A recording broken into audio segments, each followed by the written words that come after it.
Good morning. So glad to have you join me for devotions today. It's this coming Sunday is the second Sunday after Pentecost, and it is a time where we shift now from learning the stories about who is Jesus to what is Jesus' teachings and what are the teachings of God in the Old and New Testament as well. And today we're going to be hearing about the covenant that God established with the people of Israel after they were rescued from the land of Egypt. And so you're going to hear that we are described that we are to be a holy people, that we are to be a priestly people. What does that mean? So listen as I read from Exodus chapter 19, beginning with the second verse. They had journeyed from Rephidim, entered the wilderness of Sinai, and camped in the wilderness. Israel camped there in front of the mountain. Then Moses went up to God. The Lord called him from the mountain, saying, "Thus you shall say to the house of Jacob, and tell the Israelites, you have seen what I did to the Egyptians, and how I bore you on eagle's wings, and brought you to myself. Now, therefore, if you obey my voice and keep my covenant, you shall be my treasured possession out of all the peoples. Indeed, the whole earth is mine, but you shall be for me a priestly kingdom and a holy nation. These are the words that you shall speak to the Israelites." So Moses came, summoned the elders of the people, and set before them all these words that the Lord had commanded him. And the people all answered as one, "Everything that the Lord has spoken, we will do." Everything that the Lord has spoken, we will do. That's quite a promise, isn't it? Because as God begins to teach God's people, we hear and see so many examples where we do not do as God teaches and as God commands. You know, a little bit earlier we heard about the circumstance and that God used this language, "I rescued you, I bore you up on eagle's wings." We hear that theme again in Isaiah, that I will bear you up on eagle's wings. Again, it's that sense that God is going to lift, God is going to care for, God is going to do something on our behalf. We have a beloved hymn in our hymnal called "On Eagle's Wings" that is inspired by this theme.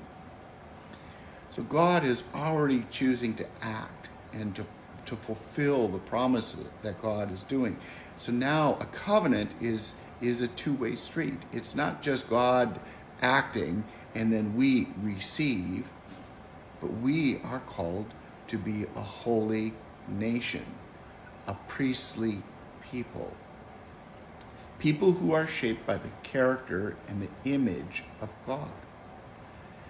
That we are in this direct relationship with God, and we are to learn what does it mean to live faithfully so that God's kingdom can be revealed in our midst, and that we are to be a holy people.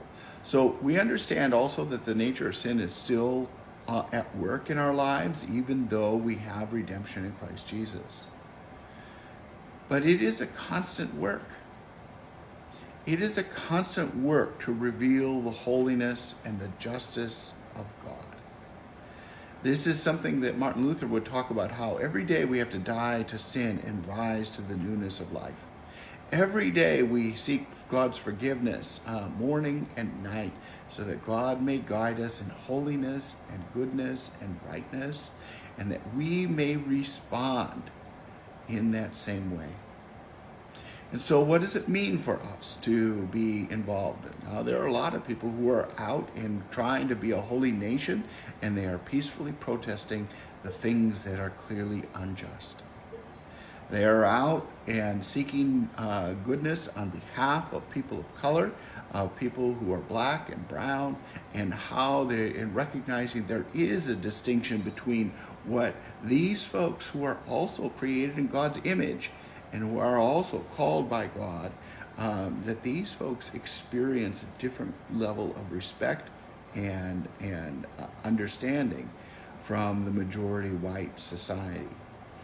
And even within law enforcement itself, even those who are led by people of color, there still gets to be an issue of how do we treat people fairly.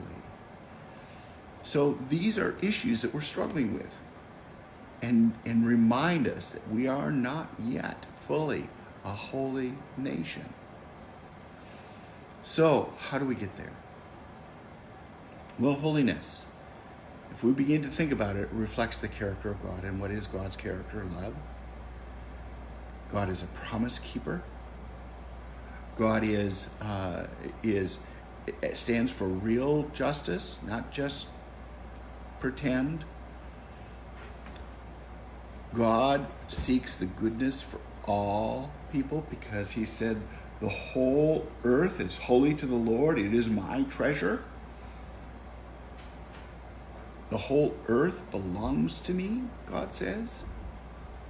And we hear in the beginning of creation that we are created in God's image. And so each person is created in God's image. And so what right do we have to say that one person gets less respect than another?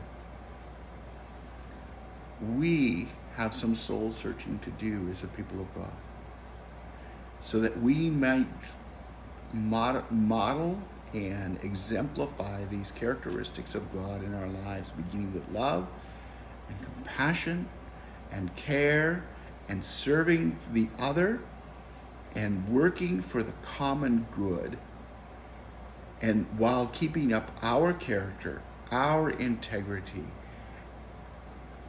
and even examining ourselves where we might be blind, where we don't see things because we can't get beyond our own experience to try to understand another person's experience. A great example of that is when people say, Black lives matter, others will respond, but don't all lives matter? Of course, all lives matter. But the reason that we're lifting up Black lives in this particular instance is because all lives matter, but they don't have an equal share in the all lives matter. Their experience in society is something less than all lives matter. So, let's go to work, because we are called to be a holy nation, a priestly kingdom, a people who reflect the love and the compassion of our God, because we are created in God's image. Amen.